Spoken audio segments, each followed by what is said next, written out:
Sebuah peninggalan dari zaman prasejarah tertinggal di Desa Cimareme, Kecamatan Banyuresmi, Kabupaten Garut. Susunan punden berundak dan beberapa batu besar dengan lumpang di atasnya mengisahkan cerita yang membuat saya penasaran. Konon, dahulu batu lelumpang ini digunakan sebagai pemujaan terhadap para leluhur. Namun, hingga kini, tidak ada satupun warga yang tahu kapan batu pasir lelumpang ini terbentuk. Bercerita tentang sejarah di Indonesia memang tidak akan pernah ada habisnya. Salah satunya di Kota Garut. Tepatnya di Desa Cimareme, Kecamatan Banyuresmi, terdapat peninggalan megalitik berupa punden berundak yang dilengkapi lumpang-lumpang batu. Ada cerita apa di situs ini?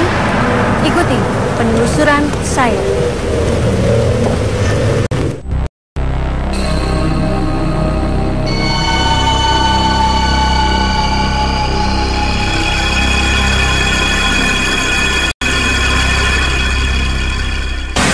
Janten Pak di yang uninga informasi tentang situs pasir lelumpang di dia.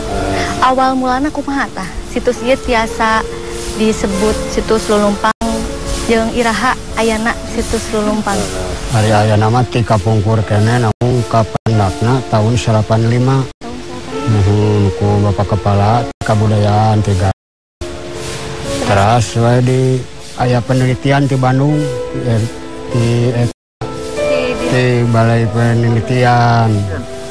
Apa nyebatkeun yen kaping tahun 1995 tuh ieu situs pasir lelumpang ditemukan.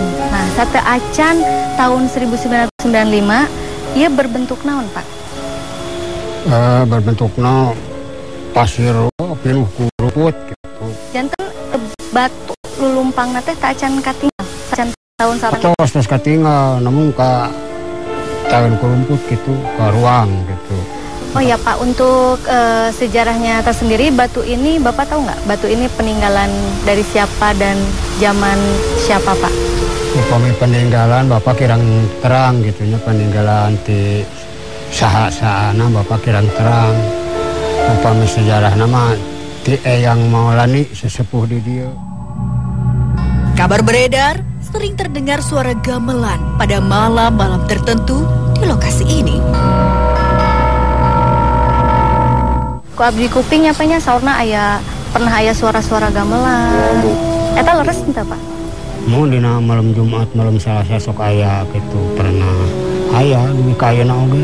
Man saterasna dina sasi mulud kaping 14 sok kakupingna rame sapertos murulan. Tatina teras dina 1 Muharram kakupingna teh sok rame nyamut 1 Muharram. Untuk mendapatkan kepastian informasi sejarah tentang situs pasir lelumpang ini, kami bertanya langsung kepada Bapak Lutfi Yondri selaku tim peneliti dari Kantor Balai Arkeologi Bandung yang melakukan penelitian di situs tersebut.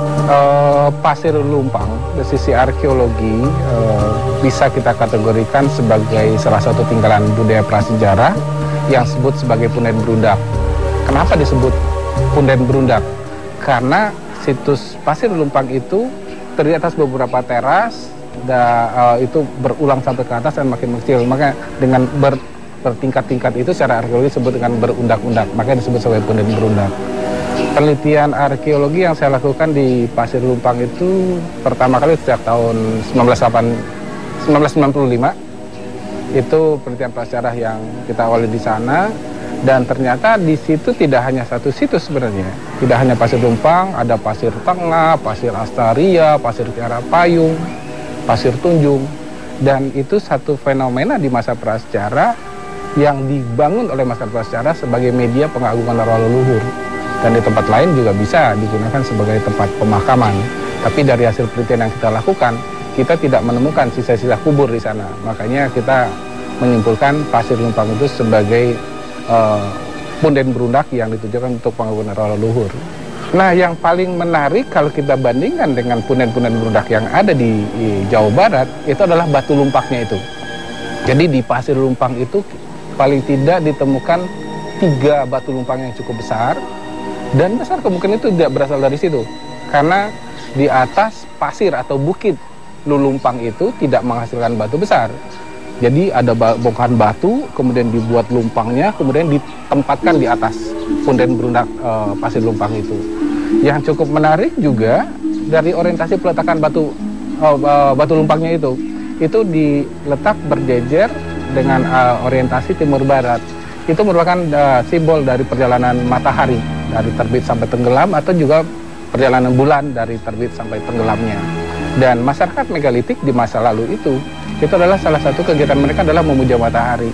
Makanya ada istilah, beberapa ahli mengatakan masyarakat budaya megalitik, pendukung budaya megalitik adalah sebagai children of the sun, karena mereka memuja matahari.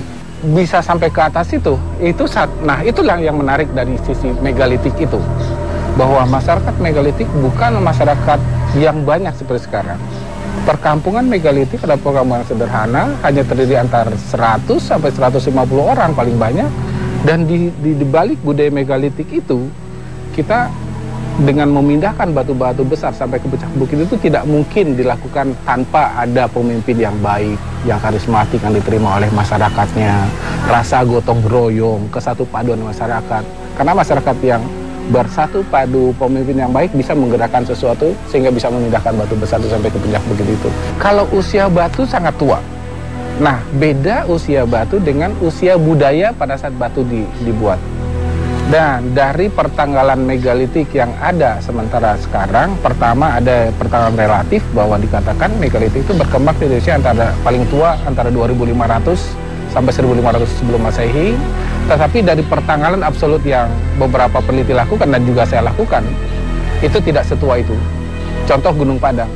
Ada orang memperkirakan antara sekitar 23.000 tahun sebelum Masehi, tapi dari analisis carbon dating yang saya lakukan kemarin di Gunung Padang itu, salah satu menunjukkan bahwa punden berundak itu dibangun di akhir sebelum budaya sejarah, sekitar 16 tahun sebelum masa Masehi. Kira pasir lumpang tidak setua. Bisa pasir lumpang kemudian, karena kalau kita lihat bagaimana bentuk punden berundak yang ada, punden berundak prasejarah dan masuk dalam prasejarah itu biasa buat sederhana.